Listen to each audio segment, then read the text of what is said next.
Halo adik-adik semuanya, kali ini kita ketemu lagi di Kupas Tuntas PPAD Sains Provinsi DIY 2024 di bagian keempat. Semangat terus ya adik-adik belajarnya.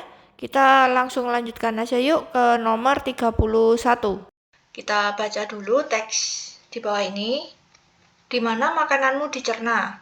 Zat makanan yang masuk ke dalam tubuh akan mengalami pencernaan kimiawi dengan bantuan enzim-enzim pencernaan. Proses pencernaan kimiawi terhadap zat makanan beserta enzim yang berperan disajikan dalam tabel berikut. Nah, di sini ada tabelnya. Kita lihat ke bawah lagi. Perhatikan gambar sistem organ pencernaan makanan pada manusia berikut. Pasangan pencernaan kimiawi adik-adik yang diminta pada tabel dan tempat terjadinya pencernaan yang benar. Kita coba cek. Nomor 1 dulu. Jadi di sini nanti kita harus cari organnya apa, begitu ya. Jadi di nomor 1 ini bahan dasarnya amilum, hasilnya maltosa, enzimnya petialin. Nah, ini di mulut ya adik-adik. Kita cari mulut. Mulut mana mulut? Oh, mulut itu yang ini ya, P. Oke, di sini kita tuliskan aja sambil kita belajar ya adik-adik. Ya, ini di mulut, no, apa tadi? P ya. Kemudian yang kedua, protein. Protein menjadi pepton, ini pepsin. Ayo, di mana? Iya, betul, di lambung. Lambung nomor berapa adik-adik? Yang mana? Yang G. Betul. Jadi ini G. Oke, kita lagi lanjutkan. Amilum, maltosa, glukosa, amilase. Di mana? Usus halus. Betul. Di mana ini? S. Gitu ya adik-adik. Berarti ini yang S. Kemudian pepton menjadi asam amino tripsin di mana? Usus halus lagi. Oke, betul. Kemudian lemak menjadi asam lemak di usus halus lagi. Berarti 1P ini ya, betul. Kalau ini 2R salah ya. Kemudian 3R ini 3R juga salah, harusnya S. 2 itu Q. Jadi 2Q 4S. Nah, ini yang betul yang C. Ya, adik-adik ya. Oke, itu nomor 31. Kemudian kita ke nomor 32. Jantung mempunyai 4 buah katup. Katup-katup ini berfungsi untuk memastikan darah mengalir ke arah yang tepat melalui 4 ruangan jantung dan seluruh tubuh. Ya, adik-adik masih ingat kan ruangan-ruangan jantung ya? Di sini sebelah ini, di sini kanan ya adik-adik ya. Kalau di sini itu kiri, kemudian ini serambi, ini bilik gitu ya. Ini juga serambi dan ini bilik. Nah, itu ruangan-ruangan jantung. Nah, di sini ada katup-katup nih ya. Katup trikuspid, katup pulmonalis, dan sebagainya. Kita coba lihat di pertanyaannya. Akibat kebocoran katup pada gambar. Nah, ini kalau kita lihat nih ya. Ini yang ditunjuk, itu katup yang di sebelah sini adik-adik. Nah, yang di sebelah sini, ini katup apa? Coba kita lihat. Ternyata ini namanya katup trikuspid. Katup trikuspid kita cek di penjelasannya, itu berfungsi untuk mengatur aliran darah antara serambi kanan dan bilik kanan. Jadi antara ini ya, serambi kanan dan bilik kanan. Hanya serambi dan bilik kanan. Kita cek, akibat kebocoran katup pada gambar adalah darah dari aorta mengalir kembali ke bilik kiri. Nah, ini salah ya. Tadi kan antara serambi dan bilik kanan. Kemudian darah dari bilik kiri. Nah, ini salah juga. Kita cek yang C. Darah dari bilik kanan. Nah, ini mungkin betul. Mengalir kembali ke serambi kanan. Ya, ini benar adik-adik. Karena serambi kanan dan bilik kanan. Kita cek lagi ke nomor 33-nya. Bagaimana kita bernafas? Manusia membutuhkan oksigen untuk dapat bertahan hidup. Oksigen dibutuhkan oleh organ dalam tubuh agar dapat berfungsi dengan baik. Ya, kita coba lihat langsung ke pertanyaannya, adik-adik. Pernyataan yang tepat berdasarkan gambar terkait pernapasan dada adalah, di sini kalau kita lihat gambar yang X ini ya, ini udara masuk, kemudian gambar yang Y, ini udaranya keluar. Kita coba lihat di sini adik-adik. Langsung ke pernyataannya ya adik-adik. Di sini pernyataan yang tepat berdasarkan gambar tersebut adalah, kita cek yang A. X, terjadi inspirasi, betul. Ya, kalau udara masuk itu inspirasi, kalau keluar itu ekspirasi. Ya, ini benar. Karena otot tulang rusuk relaksasi. Alasannya yang salah adik-adik ya. Kenapa? Karena waktu kita inspirasi atau udara masuk, itu otot tulang rusuk itu kontraksi, bekerja dia gitu ya. Jadi salah yang B, X terjadi inspirasi, betul, karena otot diafragma berkontraksi. Nah, ini juga salah, karena untuk pernafasan dada itu yang berkontraksi reaksi adalah tulang rusuknya, begitu. Kemudian cek yang C, Y. Y terjadi ekspirasi, betul, karena ini udara keluar, ya, karena otot tulang rusuk relaksasi, ya, ini benar. Ekspirasi itu tulang rusuknya relaksasi, kalau diafragma no. Lanjut lagi adik-adik ke nomor 34, di sini ada penyakit batu ginjal ya, atau istilah medisnya nefrolithiasis gitu ya. Adalah kondisi terbentuknya materi padat dan keras yang menyerupai batu pada ginjal. Ya, batu tersebut berasal dari garam dan mineral di dalam ginjal. Masalah kesehatan ini bisa muncul sepanjang saluran urin. Batu ginjal muncul karena limbah yang berada di dalam darah membentuk kristal dan menumpuk di bagian ginjal. Oke, nanti di sini zat kimia yang bisa membentuk batu dan menyumbat saluran ginjal adalah asam oksalat dan kalsium. Nanti di sini ada penjelasannya, adik-adik. Kita langsung ke pertanyaannya dulu. Berdasarkan teks tersebut, pernyataan yang tepat terkait batu ginjal. Kita cek yang A. Batu ginjal terbentuk dari endapan sari-sari makanan. Enggak ya? Bukan. Tadi, ini salah. Karena apa adik-adik tadi? Dia bilang karena limbah. Dia bilang ya, limbah yang berada membentuk kristal. Terus kita cek lagi yang B. Yang B, batu sistin disebabkan faktor hereditas yang memproduksi terlalu banyak asam amino. Cek batu sistin, adik-adik. Ini ada di sini keterangannya. Terbentuk pada orang dengan kelainan herediter yang disebut cysnuria yang menyebabkan ginjal mengeluarkan terlalu banyak asam amino tertentu. Nah, ini benar. Ya, jadi yang B jawabannya. Nah, sudah lebih paham kan sekarang? Yuk, segera subscribe untuk selalu dapat notifikasi video terbaru. Dan jangan lupa juga like, komen, dan juga share ke teman-teman kalian ya. Kemudian ke nomor 35, ya di sini ada tubektomi. Tubektomi adalah teknik keluarga berencana atau KB yang bertujuan agar sel-sel telur tidak bisa memasuki rahim sehingga tidak dapat dibuahi. Itu adik-adik. Pada kondisi normal, sperma akan membuahi sel telur pada saluran yang disebut tuba falopi. Adik-adik masih ingat tuba falopi itu yang di mana? Betul, yang di daerah ini ya adik-adik. Saluran yang di sebelah sini, ini tuba falopi. Kalau ini ovarium. Begitu adik-adik. Ya. Saluran itu menghubungkan bagian ovarium dengan bagian rahim. Tubektomi juga bisa menghalangi sperma untuk bertemu dengan sel telur. Ya, kita lihat adik-adik. Berarti di sini kalau tubektomi ini ya ada bagian yang terpotong. Ini adik-adik, ini kalau kakak perbesar di sini ya. Nah, ini daerah sini diikat. Kemudian nih tight and cut, nih ya. Di sini ada adik-adik dipotong, ya, kemudian diikat dan kemudian disambung kembali. Begitu. Ini fase tubektomi yang ada di gambarnya. Kita kembali ke gambar semula. Sebentar, kakak kembalikan lagi. Ya. Nah, ini tubektomi.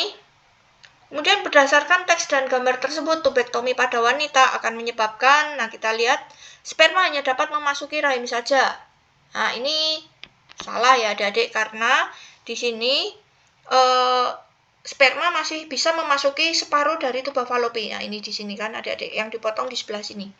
Ya, tapi ini sel telur yang dari ovarium sudah nggak bisa bertemu dengan sperma lagi gitu, karena di sini sudah dipotong gitu jalannya ya.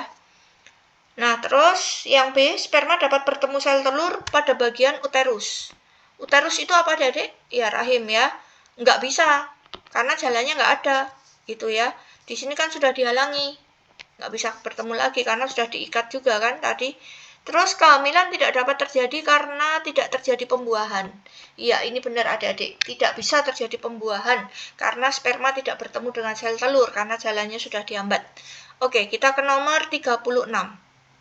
Ya, di sini ada Tumarjo, petani daerah Desa Kebasen, Kabupaten Banyumas, Jawa Tengah, menemukan teknologi penanaman singkong dengan hasil buah singkong yang bisa mencapai 1,5 kuintal per pohon. Banyak. Gede sekali ya adik-adik. Nah, kemudian di sini dikasih tahu nih, ia menyambung dengan metode penyambungan atau grafting dari dua jenis batang singkong yang berbeda, yaitu singkong karet dan singkong Gatot kaca. Nah, di sini ternyata singkong karet memiliki daun lebat tapi umbinya tidak bisa dimakan. Sedangkan singkong Gatot Kaca itu umbinya enak dimakan tapi daunnya tidak lebat. Nah, teknik penyambungan grafting yang dilakukan Tumarjo pada tanaman singkong adalah, jadi bagaimana adik-adik? Biar nanti hasil penyambungannya bagus, kita cek yang A. Batang singkong karet ditempatkan pada sambungan atas untuk mendapatkan batang yang besar dan kuat. Enggak ya, karena ini tadi yang dibicarakan tentang umbi dan juga tentang daun gitu. Kemudian yang B, batang singkong Gatot Kaca ditempatkan pada sambungan bawah agar menghasilkan umbi yang dapat dimakan. Tadi yang umbinya enak dimakan Gatot Kaca ya adik-adik ya. Jadi Gatot Kacanya memang harus di bawah agar nanti umbinya enak dimakan. Kalau yang di bagian atas biar daunnya lebat, itu ambil dari singkong karet. Jadi yang B jawabannya. Kemudian kita lanjut lagi ke nomor 37 adik-adik. Ya, jangan lupa share adik-adik ke teman-teman kalian agar kalian bisa sama-sama mendapatkan nilai yang bagus nantinya. Nah, di sini ada jaket Omius adik-adik. Tahukah kamu jaket Omius dikembangkan terinspirasi dari kerja stomata pada daun, ya mulut daun atau stomata ya adik-adik di sini. Ini bisa membuka dan menutup. Di sini ada keterangannya kalau kalian baca di teksnya. Pada pagi hari, stomata akan mulai membuka lebar karena intensitas cahaya dan temperatur yang relatif rendah, serta kelembapan yang optimal menyebabkan tekanan turgor pada sel penutup meningkat, gitu adik-adik.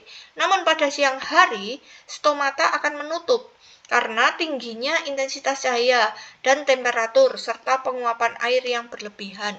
Itu kalau siang hari karena panas kan adik-adik ya, jadi penguapannya itu banyak begitu.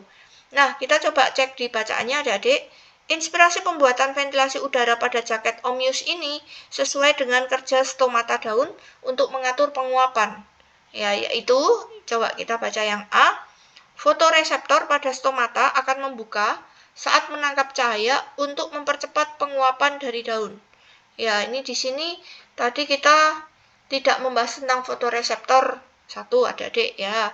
Terus akan membuka saat menangkap cahaya untuk mempercepat penguapan. Ini juga salah adik-adik ya. Nah, jadi yang A ini salah. Kemudian kita cek yang B. Stomata menutup karena kelembapan yang optimal, temperatur dan intensitas cahaya yang rendah.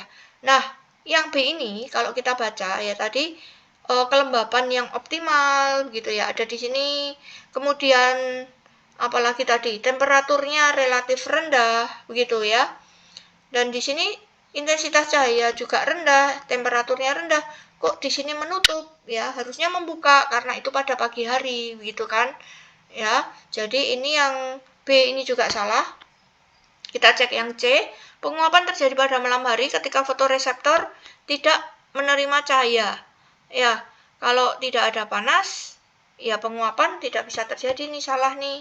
Kemudian yang D, stomata akan menutup pada malam hari dan membuka pada siang hari. Ini juga salah, harusnya membuka pada pagi hari. Jadi ini menurut kakak yang nomor berapa ini tadi? 37 ya, ini nggak ada jawabannya. Harusnya yang B, tapi kalau ini yang B menutup ini juga salah, harusnya terbuka ya adik-adik karena itu di pagi hari. Nah, ini di sini ada mulai membuka lebar. Ya, temperatur dan intensitas cahayanya relatif rendah. Kemudian kita ke nomor 38. Nah, di sini kita akan bahas tentang fotosintesis ya. Nah, fotosintesis ini adalah suatu proses biokimia pembentukan zat makanan berbentuk karbohidrat yang dilakukan oleh tumbuhan, khususnya tumbuhan yang mengandung zat hijau daun atau klorofil. Ya, di sini ada proses fotosintesisnya. Ya, kalau ada karbon dioksida dan air ditambah cahaya matahari dan juga klorofil, nanti akan menghasilkan karbohidrat dan juga O2. Apa itu? Oksigen, gitu ya. Oke, kita baca lagi. Pada percobaan fotosintesis, sering pula dilakukan penambahan baking powder atau natrium bikarbonat NaHCO3 itu ya, berperan sebagai katalisator dalam proses fotosintesis. Ketika dilarutkan dalam air, natrium bikarbonat ini akan terpurai menjadi karbon dioksida. Nah, kita baca lagi berdasarkan gambar desain percobaan dan reaksi kimianya. Maka hal yang dapat dilakukan agar menghasilkan gas yang lebih banyak. Jadi adik-adik, Berarti kalau banyak fotosintesis yang terjadi, maka oksigennya, gelembung yang ada, di sini nanti muncul gelembungnya yaitu oksigennya itu ya akan lebih banyak. Kita cek yang A. Menambah jumlah air dalam gelas kimia, udah pasti salah, nggak ada pengaruh sama air ya. Sama jumlah air maksudnya. Karena fotosintesis memerlukan air ya. Ini kan memang sudah di dalam air begitu. Tapi kalau ditambah jumlahnya lagi nggak usah, nggak apa-apa.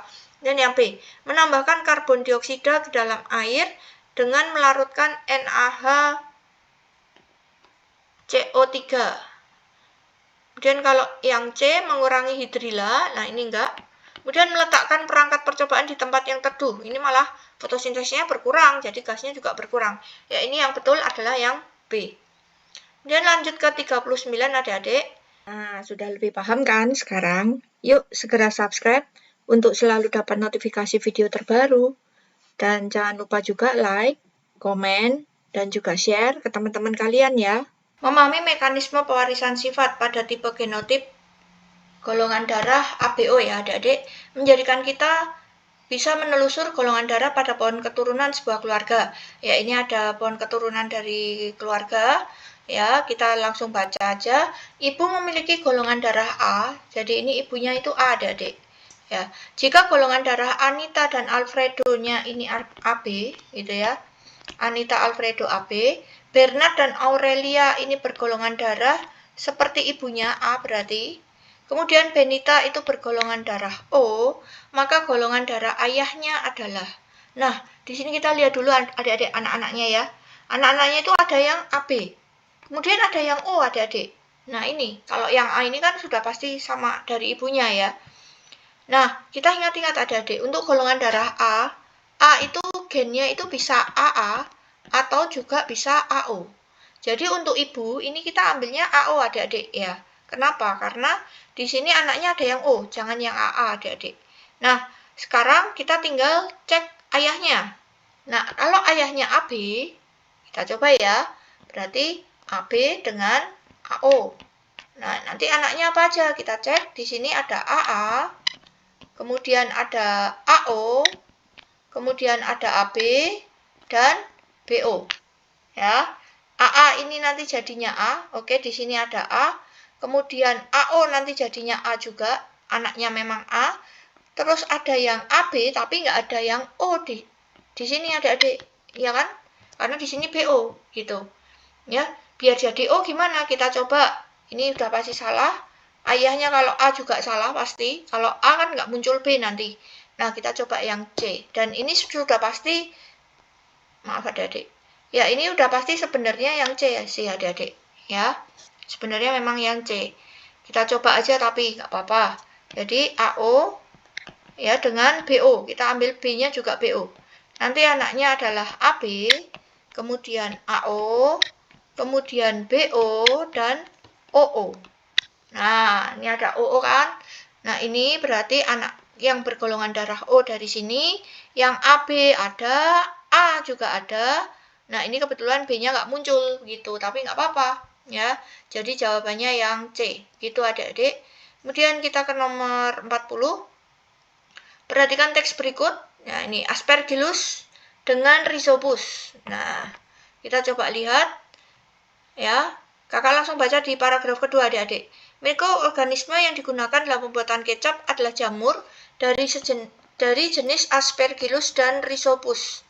Ya, Aspergillus, nah ini yang asper itu banyak digunakan dalam pembuatan kecap daripada Rhizopus. Alasannya, Aspergillus lebih baik dalam menghasilkan enzim protease daripada Rhizopus. Ya, di situ sudah dicantumkan juga alasannya. Kita coba cek yang langsung pernyataannya. Pernyataan yang tepat terkait peran mikroorganisme. Yang A, Rhizopus tidak digunakan dalam pembuatan kecap. Salah ya, tadi di atas ada dipakai. Kemudian enzim protease dari Rhizopus memecah protein kedelai menghasilkan rasa manis pada kecap.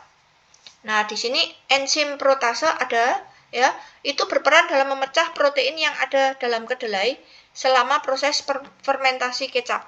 Dia tidak ada kata manisnya. Jadi ini salah. Kemudian yang C, protein kecap mendapatkan hasil pemecahan lemak kedelai oleh enzim protease dari Aspergillus. Ya nggak cuma dari Aspergillus ya adik-adik. Rhizopus juga bisa gitu, tapi Aspergillus dia bilang lebih baik. Ya, jadi ini C juga salah. Dan pasti jawabannya yang D. Kita coba lihat aja kadar protein hasil fermentasi kedelai pada enzim protease dari Aspergillus itu lebih baik, betul ya? Jadi yang D. Nah, adik-adik 40 nomor sudah kita kerjakan ya. Kita akan ketemu lagi di video berikutnya. Jangan lupa subscribe, like, komen, dan juga share ke teman-teman kalian yang membutuhkan. Selamat belajar adik-adik, sehat-sehat semuanya.